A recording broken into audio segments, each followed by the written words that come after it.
Minha filha riu. Velha, sua herança já é minha. Então o testamento eletrônico começou a tocar. Velha, sua herança já é minha. Minha filha Luísa disse, com um sorriso tão frio que parecia cortar o ar da sala. Suas palavras ecoaram pelas paredes da casa que construí com tanto esforço ao longo de 45 anos. O insulto veio acompanhado de risadas da minha nora Amanda e do meu genro Ricardo. Meus 72 anos de vida não pareciam valer nada para eles naquele momento. Senti meu coração apertar como se estivesse sendo esmagado por uma mão invisível. Permaneci sentada no sofá antigo que meu falecido marido Alberto tanto amava. As mãos trêmulas, segurando uma xícara de chá que já havia esfriado. Não respondi imediatamente. O nó na garganta impedia que qualquer palavra saísse. Luísa estava ali, de pé à minha frente, com seus cabelos perfeitamente tingidos e suas unhas impecavelmente pintadas, exibindo o anel de diamantes que lhe dei no seu aniversário de 40 anos. Não me olhe assim, mãe. Você sabe que não tem condições de administrar esse patrimônio sozinha. Essa casa é grande demais para você. E, francamente, você já está ficando... esquecida, ela acrescentou, trocando olhares cúmplices com Amanda. Baixei os olhos para esconder as lágrimas que ameaçavam cair. Engoli o choro como havia feito tantas vezes desde que Alberto nos deixou há 3 anos. Naquele momento, lembrei-me de como minha filha costumava se sentar no meu colo quando criança, pedindo histórias antes de dormir. Como ela se transformou nesta mulher fria e calculista que estava diante de mim agora? Já conversamos com o Dr. Paulo, aquele advogado amigo do Ricardo. Continuou Luísa, passando os dedos pela mesa de centro como se já estivesse avaliando o que levaria embora. Ele disse que com sua idade, podemos iniciar o processo de interdição. Sabe como é, mãe? Pelo seu próprio bem. O silêncio pesou na sala enquanto eu segurava minha xícara com mais força, tentando controlar o tremor nas mãos. Não era medo, era indignação, mas ainda não era hora de mostrar. Precisava entender até onde ia a ganância da minha própria filha. Vamos ser práticos. Ricardo interferiu com sua voz metálica. Dona Helena, a senhora tem uma casa no valor de mais de 2 milhões, 3 terrenos no litoral, investimentos. Tudo isso precisa ser gerido por alguém com capacidade. Foi então que Amanda, sempre tão falsa em seus carinhos, aproximou-se e segurou minha mão. Sogra, estamos preocupados com você. Semana passada a senhora esqueceu o fogão ligado. Imagine se acontece um acidente. É responsabilidade nossa cuidar de você agora. Mentiram descaradamente. Nunca esqueci o fogão ligado. Percebi que estavam construindo uma narrativa para me fazer parecer incapaz. A raiva fervia dentro de mim, mas permaneci em silêncio, observando a ganância nos olhos deles. E quanto ao meu neto? Perguntei finalmente, com voz baixa. Gabriel deveria estar aqui nesta conversa. Luísa revirou os olhos. Gabriel está na faculdade, mãe. Ele não entende nada de negócios ou patrimônio. Além disso, ele é jovem demais para se preocupar com essas coisas. O que eles não sabiam é que Gabriel era o único que ainda me visitava sem pedir dinheiro. O único que sentava comigo para tomar chá e me contar sobre seus estudos de medicina. Meu neto era a única luz que me restava. Bem, acho que preciso de tempo para pensar. Respondi finalmente, colocando a xícara sobre a mesa. Não há muito o que pensar, mãe. Luísa cortou, impaciente. Ou você concorda com a transferência amigável dos bens, ou teremos que seguir pelo caminho judicial. E acredite, será muito mais doloroso. Foi nesse momento que Ricardo, sem qualquer cerimônia, tirou do bolso um documento já preparado. Dona Helena, é só assinar aqui e evitaremos o desgaste de um processo. A senhora continua morando na casa, é claro, mas a administração passa para a Luísa. Olhei para aquele papel como se fosse uma serpente pronta para dar o bote. Minha própria filha havia planejado tudo, provavelmente há meses. Talvez desde a morte de Alberto. A dor da traição era tão profunda que parecia física. Deixem o documento. Vou ler com calma. Consegui dizer, mantendo a voz firme. Mãe, não complique as coisas. Luísa suspirou irritada. Confie em mim. Confiar? Pensei, mas não disse nada. Apenas assenti levemente com a cabeça. Eles deixaram o documento sobre a mesa, satisfeitos com o que consideravam uma vitória. Não sabiam que aquela aparente submissão escondia uma tempestade. Quando finalmente saíram, deixei que as lágrimas escorressem livremente pelo meu rosto enrugado. Não eram lágrimas de derrota, mas de uma dor profunda que só uma mãe traída por sua própria cria pode entender. Levantei-me lentamente e caminhei até a janela. Observei o jardim que cuidei com tanto carinho ao longo dos anos. As rosas que plantei quando Luísa nasceu ainda floresciam a cada primavera. Como uma filha pode esquecer tanto amor? Fechei os olhos e deixei que as memórias me levassem para 38 anos atrás. Eu estava no hospital, segurando aquele pequeno embrulho que era Luísa recém-nascida. Alberto ao meu lado, com os olhos marejados de felicidade. Nossa princesa, ele dizia. Como trabalhamos duro para dar tudo a ela. Lembrei-me das noites em claro quando ela tinha febre, das festas de aniversário que organizávamos economizando durante meses, das aulas de balé que pagávamos com sacrifício.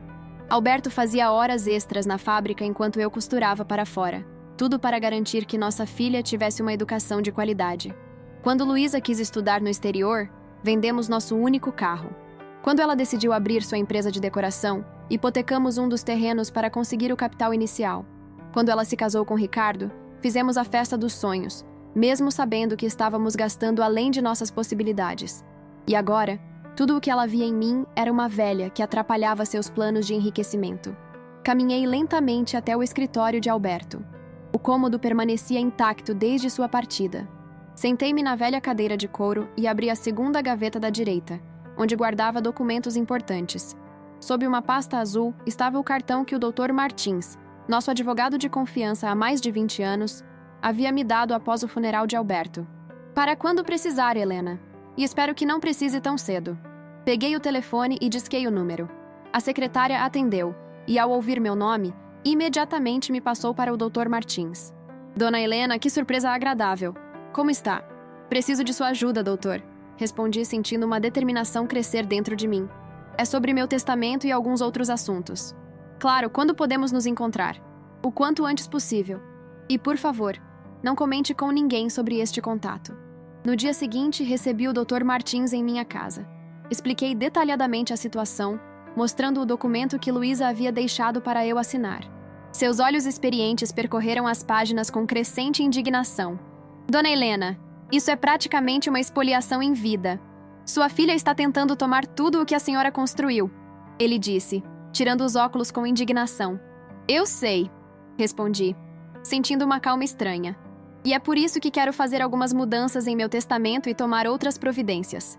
Durante as 3 horas seguintes, delineamos um plano detalhado. O doutor Martins tomou notas, fez ligações e me explicou todas as implicações legais. Ao final da reunião, senti-me fortalecida. Não era mais apenas uma idosa vulnerável. Era uma mulher com um plano. Nos dias que se seguiram, recebi várias ligações insistentes de Luísa, querendo saber se eu já havia pensado no assunto. Respondia sempre com voz fraca, dizendo que ainda estava considerando a proposta, que precisava de mais tempo. Minha aparente fragilidade alimentava a confiança deles. Uma semana após aquela conversa dolorosa, convidei Luísa e Ricardo para um jantar em minha casa, para discutirmos os detalhes do documento. Expliquei ao telefone, com voz propositalmente resignada. Naquela noite, preparei o ensopado de carne que Luísa adorava na infância. A mesa estava posta com a louça antiga da família, e coloquei flores frescas no centro. Se seria uma despedida, que fosse feita com dignidade. Quando chegaram, Luísa mal disfarçou a satisfação. Trouxeram uma garrafa cara de vinho, provavelmente já celebrando a vitória. Mãe, você parece melhor, comentou fingindo preocupação. Andamos tão inquietos com sua saúde. Ricardo sorriu, servindo-se generosamente do ensopado. Dona Helena, a senhora cozinha como ninguém. Amanda deveria aprender com a senhora. Durante o jantar, falamos sobre assuntos triviais. Perguntei sobre Gabriel e Luísa respondeu vagamente que ele estava ocupado com provas. Não mencionei que havia conversado com meu neto por telefone naquela manhã e que ele não sabia nada sobre os planos dos pais. Após a sobremesa, Luísa não conseguiu mais conter sua ansiedade. Então, mãe, pensou na nossa conversa? Trouxemos o documento novamente caso tenha se extraviado. Limpei os lábios com o guardanapo bordado e olhei diretamente nos olhos da minha filha. Sim, Luísa. Pensei muito a respeito. Ricardo sorriu, satisfeito, e tirou os papéis do paletó. Luísa se inclinou ansiosamente sobre a mesa. E antes de tomar minha decisão, continuei calmamente. Gostaria de mostrar algo a vocês. Levantei-me com dificuldade calculada e caminhei até o móvel antigo da sala. De uma gaveta lateral, retirei um tablet, presente de Gabriel no meu último aniversário, que Luísa provavelmente pensava que eu não sabia usar. O que é isso, mãe? Desde quando você mexe com essas coisas? Ignorei seu tom condescendente e coloquei o tablet sobre a mesa. Gostaria que assistissem a um vídeo. É importante para a minha decisão. Toquei na tela como Gabriel havia me ensinado, e um vídeo começou a rodar. Era eu mesma, sentada no escritório de Alberto, olhando diretamente para a câmera. Este é meu testamento vital e minhas últimas disposições. Comecei no vídeo. Estou em pleno gozo das minhas faculdades mentais, como atestado pelos laudos médicos anexados e pela avaliação do Dr. César Mendes, neurologista, realizada em 15 de abril deste ano. Observei os rostos de Luísa e Ricardo ficarem pálidos. No vídeo, continuei com voz firme. Declaro que qualquer documento de transferência de bens assinado a partir desta data deve ser considerado nulo, pois estaria sob coação moral e emocional.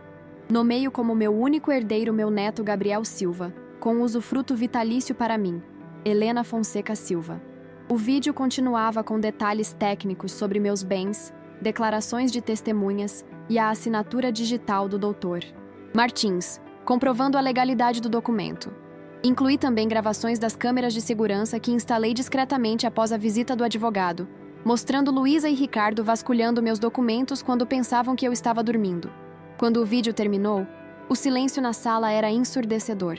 Ricardo foi o primeiro a se recuperar. Isso é ridículo, não tem valor legal nenhum, vociferou, levantando-se bruscamente. Na verdade, tem todo o valor legal, respondi tranquilamente. O Dr. Martins registrou em cartório, e 3 médicos diferentes atestaram minha plena capacidade mental. Além disso, acrescentei pegando meu celular. Acabei de enviar este vídeo para Gabriel, para o Dr. Martins e para mais 3 pessoas de confiança. Luísa estava em choque. Seu rosto alternava entre o vermelho da raiva e o branco do pavor. Como você pôde fazer isso conosco? Ela finalmente gritou. Somos sua família. Família? Perguntei, sentindo a dor nas palavras. Família não tenta roubar o que construí com tanto sacrifício. Família não me chama de velha, nem tenta me declarar incapaz. Você vai se arrepender disso, ameaçou Ricardo, apontando o dedo para mim. Talvez, respondi sem me abalar. Mas menos do que me arrependeria de trair minha própria consciência. Luísa se levantou trêmula. Vamos embora, Ricardo. Minha mãe obviamente perdeu o juízo. Mais uma coisa, falei, antes que saíssem. Já instruí o doutor Martins a iniciar os processos para a recuperação do dinheiro que vocês retiraram das minhas contas nos últimos 2 anos. Os extratos bancários e as procurações forjadas estão todas documentadas. O rosto de Ricardo empalideceu ainda mais. Percebi que ele não havia contado a Luísa sobre esse desvio adicional. Quando a porta bateu com violência atrás deles, não senti alívio imediato, apenas uma tristeza profunda. Afinal, estava perdendo minha filha, ou talvez já a tivesse perdido há muito tempo sem perceber. O telefone tocou quase imediatamente. Era Gabriel, em pânico. Vovó, o que está acontecendo? Recebi um vídeo estranho e meus pais acabaram de passar por mim como loucos, sem nem me ver. Meu querido, respondi com carinho. Precisamos conversar. Pode vir até aqui? 2 horas depois, Gabriel estava sentado ao meu lado no sofá, segurando minhas mãos enrugadas nas suas, jovens e fortes. Expliquei tudo o que havia acontecido, sem omitir nada. Ele chorou, primeiro de indignação, depois de tristeza. Eu não sabia, vovó. Juro que não sabia o que eles estavam planejando. Eu sei, meu bem. Nunca duvidei de você. Mas por que me colocar como único herdeiro? Isso vai piorar tudo com meus pais. Sorri, acariciando seu rosto. O testamento é apenas uma proteção legal, Gabriel. Não significa que você precise esperar eu morrer para fazermos bom uso desse patrimônio. Nos dias seguintes, com a ajuda do Dr. Martins, começamos a reorganizar meus bens. Criei uma fundação para ajudar idosos vítimas de violência patrimonial, usando um dos terrenos do litoral. Reservei parte do dinheiro para garantir meu próprio cuidado na velhice, sem depender de ninguém. E estabeleci um fundo para os estudos de Gabriel, garantindo que ele pudesse se formar em medicina sem preocupações financeiras. Luísa e Ricardo tentaram contestar o testamento, alegando que eu estava senil. Mas os laudos médicos, as gravações e o testemunho de vizinhos e amigos impediram qualquer progresso legal da parte deles. 3 meses depois daquela noite fatídica, recebi uma ligação inesperada de Amanda, minha nora. Sua voz estava embargada. Dona Helena, posso visitá-la? Hesitei por um momento, mas algo na sua voz parecia sincero. Claro, Amanda. Ela chegou no início da tarde, visivelmente abatida. Sentamos no jardim, entre minhas rosas que começavam a desabrochar novamente. Dona Helena, vim pedir perdão, ela disse sem rodeios. O que fizemos, o que eu ajudei a fazer, foi imperdoável. Observei seu rosto procurando sinais de falsidade, mas só encontrei vergonha genuína. Ricardo e Luísa se separaram. Ela continuou. Descobri que ele estava desviando dinheiro não só da senhora, mas também da empresa. E havia outra mulher. Não senti surpresa, apenas uma pontada de tristeza por minha filha. A ambição destrói tudo, Dona Helena. Destrói famílias, casamentos, a dignidade. Vim dizer que estou ao lado do Gabriel nessa história. Ele é um bom menino, merece ser preservado desse veneno. Ofereci uma xícara de chá a Amanda e conversamos por horas. Ela me contou como o casamento com Ricardo sempre fora baseado em aparências, como ele a pressionava a conquistar minha simpatia para facilitar o acesso ao meu dinheiro. A máscara havia caído para todos nós. Uma semana depois, Gabriel veio com uma proposta surpreendente. Vovó, mamãe quer falar com você. Ela está morando sozinha num apartamento pequeno. O papai levou quase tudo no divórcio. Ela está diferente. Meu coração de mãe hesitou. Tantas vezes sonhei com uma reconciliação, mas temia outra decepção. Não estou pedindo que confie nela imediatamente, Gabriel continuou. Só uma conversa com a minha presença. Por favor, vovó. Aceitei, mais por Gabriel do que por convicção. No dia marcado, Luísa entrou em minha casa como uma estranha, os olhos baixos, sem a arrogância habitual. Sentamos os três na sala, o silêncio pesado entre nós. Mãe, ela começou, a voz trêmula. Não sei nem por onde começar a pedir perdão. Talvez pelo começo, respondi mantendo a guarda. Quando exatamente você decidiu que eu valia mais morta do que viva? Luísa engoliu em seco, as lágrimas escorrendo pelo rosto agora sem maquiagem. Eu me perdi, mãe. Me perdi na ganância do Ricardo, no nosso estilo de vida insustentável, nas dívidas que acumulamos tentando parecer mais ricos do que éramos. Ela contou como Ricardo a havia convencido de que cuidar do meu patrimônio era um favor que me faziam, como aos poucos a ideia de apropriação foi sendo normalizada entre eles, até se tornar um plano concreto. Eu me tornei um monstro, mãe. Olho no espelho e não reconheço a pessoa que está lá. Gabriel segurava nossas mãos, criando uma ponte entre gerações que parecia ter sido rompida para sempre. Não estou pedindo que volte a confiar em mim, continuou Luísa. Nem que me perdoe. Só queria que soubesse que estou buscando ajuda. Comecei terapia. E estou tentando reconstruir minha vida honestamente, sem os atalhos que o Ricardo sempre sugeria. Olhei para minha filha e, por um breve momento, vislumbrei a menina que ela foi um dia. Aquela que corria para meus braços quando caía no parquinho, que me mostrava orgulhosa seus desenhos da escola. O perdão é um caminho longo, Luísa. Não acontece da noite para o dia. Eu sei, mãe, e vou respeitar seu tempo. Nos meses que se seguiram, Luísa demonstrou um esforço genuíno de mudança. Conseguiu um emprego modesto em uma loja de decoração, longe do luxo ao qual estava acostumada. Participava de um grupo de apoio para pessoas endividadas. E, lentamente, reconstruía sua relação com Gabriel. Quanto a mim, mantive distância segura, observando sua transformação com cautela. O Dr. Martins continuava cuidando dos meus interesses legais, e a fundação que criei começava a dar seus primeiros frutos, ajudando idosos a se protegerem juridicamente contra abusos familiares.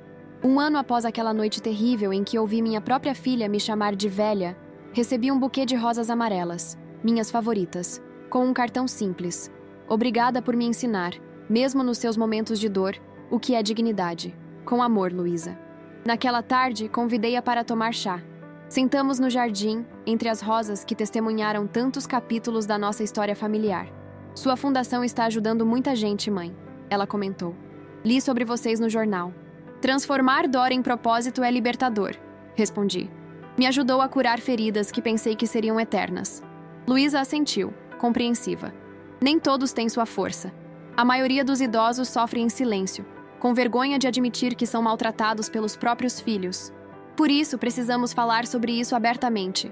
A violência patrimonial contra idosos é muito mais comum do que as pessoas imaginam. Bebericamos o chá em silêncio confortável. Então, Luísa respirou fundo e tirou um envelope da bolsa. Consegui juntar algum dinheiro, disse, estendendo-o para mim. Sei que é simbólico perto do que tentamos tirar de você, mas é o início da restituição que pretendo fazer. Olhei para o envelope sem pegá-lo. O que você aprendeu vale mais que qualquer quantia, Luísa. Por favor, aceite. Não por você, que não precisa, mas por mim. Pela minha recuperação moral. Peguei o envelope e o coloquei sobre a mesa. Vou doá-lo à fundação em seu nome. Seus olhos se encheram de lágrimas. Eu não mereço tanto. Não se trata de merecer, filha. Se trata de reconstruir. Naquela tarde, demos os primeiros passos de uma longa jornada de reconciliação. Não era o mesmo relacionamento de antes. Nunca seria. Havia cicatrizes profundas em ambas. Mas era um novo começo, baseado não em dependência ou interesses, mas em respeito mútuo. Gabriel foi fundamental nesse processo. Seu amor incondicional por ambas criou pontes onde havia apenas abismos. E a forma como ele administrava a responsabilidade do patrimônio que um dia seria seu, sempre me consultando, sempre pensando no bem coletivo, me enchia de orgulho. Ricardo desapareceu de nossas vidas, após enfrentar problemas com a justiça por fraudes em sua empresa.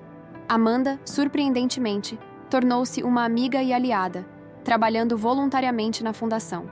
Hoje, aos 75 anos, olho para trás e vejo que aquela noite terrível, quando ouvi minha filha zombar de mim chamando-me de velha, foi na verdade o início da minha libertação.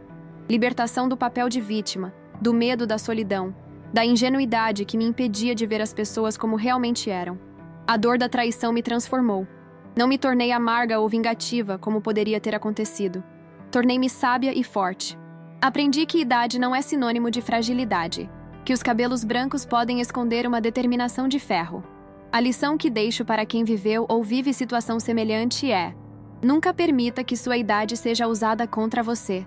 Nunca aceite ser diminuído, infantilizado ou enganado, mesmo que seja por aqueles que você mais ama. O respeito não é opcional em nenhum relacionamento, muito menos nos laços familiares. E para os jovens, lembro que um dia vocês também envelhecerão. O tratamento que dispensam hoje aos mais velhos será o modelo para como serão tratados no futuro. A roda da vida não para de girar. Quanto ao testamento eletrônico que salvou minha dignidade naquela noite, ele continua guardado, agora como um símbolo mais do que como uma necessidade. Gabriel sabe que o patrimônio é apenas um detalhe em nossa história de amor e superação. A verdadeira herança que deixarei não se mede em propriedades ou contas bancárias. Mede-se em exemplos de coragem, em lições de perdão sem subserviência, em histórias de uma mulher que, aos 72 anos, teve a audácia de recomeçar e redesenhar seu próprio destino. Se essa história te tocou, curta, compartilhe e comente de onde você está ouvindo. Quero saber até onde minha história vai chegar.